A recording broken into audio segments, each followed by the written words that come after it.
আজি এতিয়া আমি সংবাদ মাধ্যমে এটা দেখিবলৈ পাওঁ শুকুৰ আলী নামৰ এটা দুৰ্ধৰ্ষ বুলি আমি ক'ব লাগিব।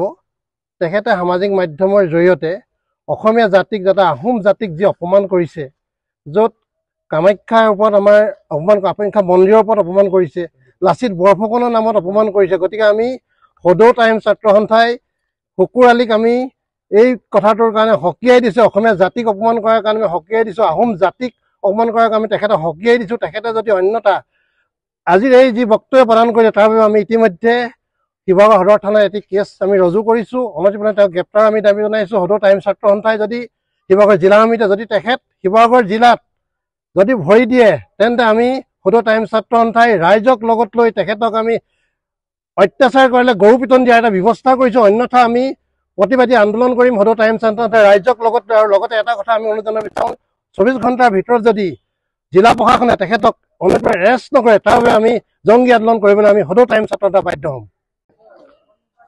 ইতিমধ্যে আমি আজি দুদিনৰ পূৰ্বে সংবাদ মাধ্যমৰ যোগেদি আমি শুকুৰ আলীৰ যি মন্তব্য আছিলে, মন্তব্য আমি প্ৰত্যক্ষ কৰিছিলোঁ। আৰু এই মন্তব্য আমি সম্পূৰ্ণৰূপে উজনি অসম থলুৱা মুছলিম পৰিষদৰ তৰফৰ পৰা আমি গৰিহণা দিছোঁ আৰু তীব্ৰ ভাষাৰে আমি তাৰ বিৰোধিতাও কৰিছোঁ।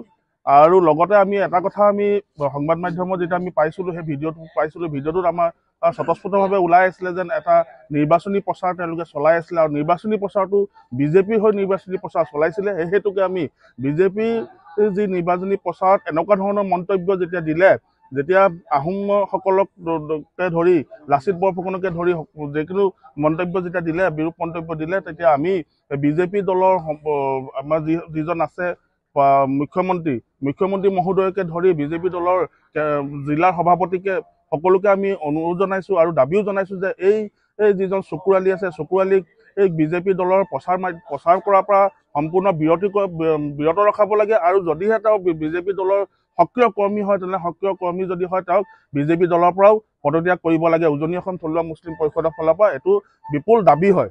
আৰু লগতে আমি আজি শিৱসাগৰ জিলা সমিতিয়ে এই শুকুৰ আলীৰ বিৰুদ্ধে আমি এজাহাৰ দাখিল কৰিবলৈ আহিছোঁ সদৰ থানাত।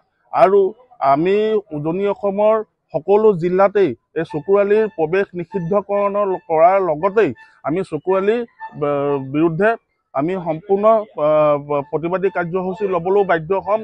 প্ৰথম কথা হ'লে শুকুৰ আলী কোনো ধৰণৰ বুৰঞ্জীৰ সাম্যক জ্ঞান নাই, ইতিহাস সম্পৰ্কে অৱাকষে একো নজনা। এই শুকুৰ আলীয়ে এটা স্বাভিমানী জাতিক আক্ৰমণ কৰি উদ্দেশ্য প্ৰণোদিতভাৱে কথা ক'ব। আৰু আমি টাইম ছাত্ৰ সন্থাই বহি থাকিম এইটো কোনো কাৰণতে সহজভাৱে মানি ল'ব নোৱাৰোঁ, এইটো কথা স্পষ্ট। আমি ইতিমধ্যেই শিৱসাগৰ সদৰ থানাত শিৱসাগৰ জিলা সমিতি, টাইম ছাত্ৰ সন্থা শিৱসাগৰ জিলা সমিতি ইতিমধ্যে আমি গোচৰ ৰুজু কৰিছোঁ যে তেওঁক অনতিপলমে গ্ৰেপ্তাৰ কৰি জেল হাজোতলৈ প্ৰেৰণ কৰিব লাগিব। আৰু ইতিমধ্যে আমি এটা কথা গম পাইছোঁ যে শুকুৰ আলীয়ে এই যিসমূহ কথা বতৰা আচলতে কৈছে যে ইতিমধ্যে লাচিত বৰফুকনক লৈ যি ধৰণৰ মন্তব্য প্ৰকাশ কৰিছে, এই মন্তব্য কোনো কাৰণতে গ্ৰহণযোগ্য হ'ব নোৱাৰে। লাচিত বৰফুকনে লবিৰ ৰাজনীতি কৰিছে বুলি কৈছিলে, আহোমসকলৰ কোনো ধৰণৰ অৱদান নাই বুলি কৈছে। আৰু আমি এটা কথা বিশ্বাস কৰোঁ যে শুকুৰ আলীৰ মগজৰ জোখেৰে তেওঁ এনেকুৱা ধৰণৰ কথাবোৰ কোৱা নাই বুলি আমি দৃঢ় বিশ্বাস কৰোঁ। এই কথা বতৰাবোৰৰ আঁৰত কোনোবা হয়তো নিশ্চয়কৈ থাকিব। বাৰু যিয়ে নহওক, যোনেই নাথাকক কিয়, কিন্তু শুকুৰ আলীয়ে এনেধৰণৰ যিটো ভুল কৰিছে ইয়াৰ তেওঁ শাস্তি পাব লাগিব। অন্যথা আমি ইয়াৰ পৰৱৰ্তী পৰ্যায়ত শুকুৰ আলীক ৰাজহুৱা স্থানত আমি তেওঁক সামাজিকভাৱে ৰাজহুৱাভাৱে আমি ৰাজহুৱা স্থানত তেওঁক শাৰীৰিকভাৱে অপদস্থ কৰাৰ পৰা কোনো কাৰণতে আমি বিৰত নাথাকিম। সেইটো কথা আমি টাইম ছাত্ৰ সন্থাই স্পষ্ট ভাষাৰে জনাই দিছোঁ।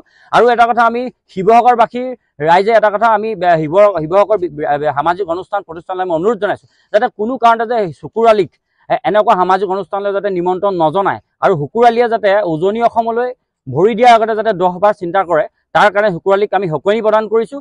আৰু এই শুকুৰ আলী যাতে এটা খুহুতীয়া হাঁহিৰ খোৰাক যি যন্ত্ৰ আমি বিভিন্ন সময়ত কৈছোঁ হাঁহিৰ খোৰাক যন্ত্ৰ হৈ থাকক, তাতকৈ যাতে কোনো কাৰণতে সীমা অতিক্ৰম নকৰে, তাৰ কাৰণে শুকুৰ আলীক আমি চৰম সীমা বান্ধি দিছোঁ। আৰু আজি শিৱসাগৰ জিলা প্ৰশাসনৰ ওচৰত আমি এটা দাবী উত্থাপন কৰিছোঁ যে অনবৰতি পলমে যে শুকুৰ আলীক এটা আইনৰ প্ৰক্ৰিয়াৰ ভিতৰত গণ্ডিৰ ভিতৰত থাকি যাতে শাস্তি প্ৰদান কৰে, আমি টাইম ছাত্ৰ সন্থাই দাবী উত্থাপন কৰিছোঁ।